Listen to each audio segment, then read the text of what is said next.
માહોલ હોવાથી સચિનજી આઈડીસી પાસે આવેલ સિદ્ધિ ગણેશ ચોકડી પાસે વાહન ચેકિંગ ઝુંબેશ હાથ ધરવામાં આવી હતી, જેમાં ઝોન 6 ના શ્રી રાજેશભાઈ પરમાર સાહેબ ખાસ ઉપસ્થિત રહ્યા હતા અને સચિન જીઆઈડીસી પોલીસ સ્ટેશનના પીઆઈ શ્રી ચૌધરી સાહેબના માર્ગદર્શન હેઠળ સચિન જીઆઈડીસી પોલીસ સ્ટાફ દ્વારા આવતાજતા વાહનનું ગંભીરતાપૂર્વક ચેકિંગ કરવામાં આવ્યું હતું, જેમાં રાજેશભાઈ પરમાર સાહેબ મીડિયા સાથે વાતચીત કરતા જણાવ્યું કે શું કાર્યવાહી અને જે કામગીરી પોલીસ જીઆઈડીસી પોલીસ દ્વારા થઈ રહી છે શું વિશેષ છે, શા માટે કાર્યવાહી થઈ? આ અમારું એક ચૂંટણી આવી રહી છે ત્યારે એક અમારી આ કામગીરી છે. સાંજે અમે 6:30 થી 7:30 ફૂટ પેટ્રોલિંગ કર્યું જે ભીડભાડ એરિયામાં, અને જ્યારે પેટ્રોલિંગ કર્યું ત્યારે જે એચએસ હોય, એમસીઆર હોય, ટપોરીઓ એમને પણ વેરીફાઈ કરાવડ્યા, અને એ ઉપરાંત સારા વિસ્તારમાં જઈને પબ્લિકને કોઈ તકલીફ છે કે નહીં એ પણ અમે જણાવ્યું. અને અત્યારે રાતના 9:30 થી 11:30 સુધી અમારું સઘન ચેકિંગ ચાલી રહ્યું છે પૂરા સુરત શહેરમાં. અત્યારે આ જીઆઈડીસી વિસ્તારમાં હું અને મારા પીઆઈ સાથે છે. અત્યારે જે વાહનમાં જે કોઈ અત્યારે અનઓથોરાઇઝ વ્યક્તિ કોઈ વાહનમાં કોઈ હથિયાર, કોઈ લાકડી કે કોઈ પણ પ્રકારનું હથિયાર હોય કે બીજી કોઈ પણ પ્રવૃત્તિ હોય તો એનું ચેકિંગ થઈ રહ્યું છે અને અત્યારે પોલીસ એલર્ટ છે.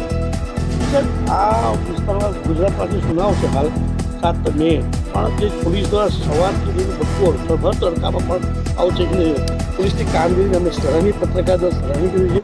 પણ જો આ રાતના જીઆઈડીસી ઇન્ડસ્ટ્રીયલ વિસ્તાર છે, પરપ્રાંતીય વિસ્તાર, લોકો રાત બિરાત આવતા હોય મોડેથી, તો એના માટે શું કોઈ સૂચના, કોઈ આદેશ તમારી તરફથી હોય? ના, અમારા તરફ તમે બિલકુલ સેફ છો, તમે આરામથી આવી જઈ શકો છો. પોલીસ તમારી સહાયતા માટે છે. ખાલી ફક્ત ગેરકાયદેસર પ્રવૃત્તિ કરતા લોકો માટે જ પોલીસ સખ્ત છે, બાકીને બધાને સુરક્ષાનો અહેસાસ થાય એના માટે પોલીસ સતર્ક છે. Thank you. હવામાન વિભાગે ગુજરાતમાં 5 દિવસ 42 ડિગ્રી તાપમાન રહેવાની આગાહી કરી છે. બીજી તરફ આજે સવારથી સુરત સહિત દક્ષિણ ગુજરાતમાં ધીમી ધારે વરસાદ પડી રહ્યો છે. રસ્તાઓ પર વરસાદી પાણી વહી રહ્યા છે. ભરવનાળે દક્ષિણ ગુજરાતમાં ઠંડક પ્રસરી જતા લોકોએ ગરમીમાંથી રાહતનો શ્વાસ લીધો છે, પરંતુ હાલ કેરીનો પાક પણ તૈયાર થઈ ચૂક્યો છે. દેશમાં ચૂંટણી બેલેટ પેપરથી નહીં પરંતુ ઇલેક્ટ્રોનિક વોટિંગ મશીન દ્વારા જ થશે. આ સિવાય માંથી વ્હાઇટ સ્લિપનું 100% ક્રોસ ચેકિંગ પણ થશે નહીં. સુપ્રીમ કોર્ટે શુક્રવારે આ મામલાઓને લગતી તમામ અરજીઓ ફગાવી દીધી હતી. જસ્ટિસ સંજીવ ખન્ના અને જસ્ટિસ દીપાંકર દત્તાએ કહ્યું કે અમે પ્રોટોકોલ, ટેકનિકલ પાસાઓ પર વિગતવાર ચર્ચા કરી છે. આ પછી અમે સર્વસંમતિથી નિર્ણય આપ્યો છે. રાજકોટ લોકસભા બેઠકના ભાજપ ઉમેદવાર પુરુષોત્તમ રૂપાલાના નિવેદન સામે ક્ષત્રિય સમાજમાં વ્યાપેલી નારાજગી વચ્ચે સુરત ખાતે પ્રદેશ ભાજપ અધ્યક્ષ સી.આર. પાટીલે વધુ એક વખત ક્ષત્રિય સમાજને મોદીના વિકાસ કાર્યોને નજર સમક્ષ રાખતા મોટું મન રાખી ભાજપને માફ કરવાની અપીલ કરી હતી. પ્રિયંકા ગાંધી પ્રચારમાં આવી રહ્યા છે એ પહેલા પાટીલે આ મુલાકાત કરી હતી. જો કે સુરત કરણી સેનાના પ્રમુખ દ્વારા આ સમર્થનની વાતને પાયા વગરની ગણાવવામાં આવી હતી. દરભંગામાં લગ્ન દરમિયાન સિલિન્ડર બ્લાસ્ટ થતા 6 લોકોના મોત થયા છે. ગુરુવારે રાત્રે 11 વાગ્યા પછી આ અકસ્માત થયો હતો. ગામના લોકોએ જણાવ્યું કે તે છગન પાસવાનની પુત્રીના લગ્ન હતા. પડોશી રામચંદ્ર પાસવાનના રહેણાંક સંકુલમાં લગ્નના વરઘોડાનું આયોજન કરવામાં આવ્યું હતું. વડાપ્રધાન નરેન્દ્ર મોદી પર 6 વર્ષ માટે ચૂંટણી પ્રતિબંધ લગાવવાની માંગ કરતી અરજી દિલ્હી હાઈકોર્ટમાં દાખલ કરવામાં આવી છે. કોર્ટ આ અરજી પર સોમવારે 29 એપ્રિલે સુનાવણી કરશે. અરજદાર એડવોકેટ આનંદ એસ જોંદલેએ આરોપ લગાવ્યો છે કે પીએમ નરેન્દ્ર મોદીએ આચારસંહિતાનું ઉલ્લંઘન કર્યું છે.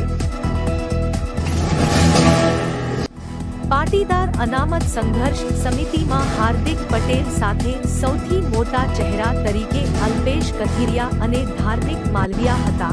હાર્દિકના ગયા બાદ પાટીદાર આંદોલનને તેઓ સંભાળી રહ્યા હતા.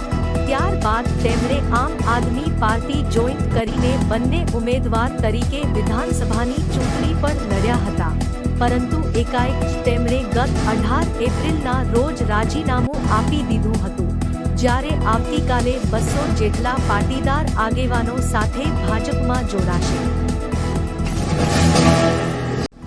રોયલ ચેલેન્જર્સ બેંગલુરુ માં બીજી મેચ જીતી લીધી છે. ટીમે સિઝનની 41મી મેચમાં સનરાઇઝર્સ હૈદરાબાદ SRH ને 35 રનથી હરાવ્યું હતું. બેંગલુરુએ સતત 6 મેચ હાર્યા બાદ મેચ જીતી છે, જ્યારે હૈદરાબાદે સતત 4 જીત બાદ 1 મેચ હારી છે. BMW ઇન્ડિયાએ ભારતીય બજારમાં BMW લોન્ચ કરી છે. આની નવી જનરેશન 5 સિરીઝની સેડાનનું ઇલેક્ટ્રિક વર્ઝન છે. કંપનીએ આ ફૂલી લક્ઝુરિયસ ઇલેક્ટ્રિક કારનું માત્ર ટોપસ્પેક વેરિયન્ટ લોન્ચ કર્યું છે. કંપનીનો દાવો છે કે આ luxurious electric car full charge થવા પર 5.6 થી વધુની રેન્જ આપી શકે છે. તેમાં dual digital display, panoramic glass roof અને ADAS જેવી અદ્યતન સુવિધાઓ આપવામાં આવી છે.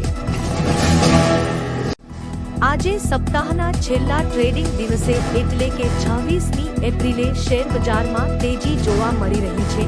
સેન્સેક્સ 120 પોઈન્ટના વધારા સાથે 74,455ના સ્તર પર કારોબાર કરી રહ્યો છે. તે જ સમયે નિફ્ટીમાં પણ 30 પોઈન્ટનો વધારો જોવા મળી રહ્યો છે.